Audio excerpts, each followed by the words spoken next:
Hello, my name is Juan and welcome to the No Gender Gap MOOC. In this video we are going to show you the Ohm's law. Ohm's law was formulated or was introduced by George Simon Ohm, and it is the relation between voltage, resistance and current. So what's voltage? What's resistance and what's current? Think about two containers, okay? One of them high level of water and the other one low level of water. This is the difference of potential. What's the current?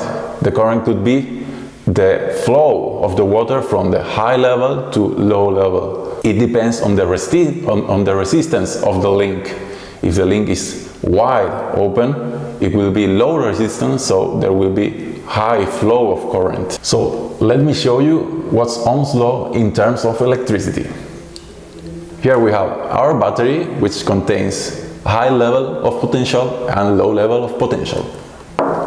We have our wire, which represents the tube between the two containers.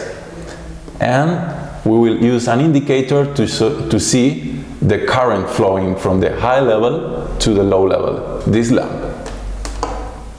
Now it is not connected the tube, but when we connect the tube to the both sides of the potential, we have electricity.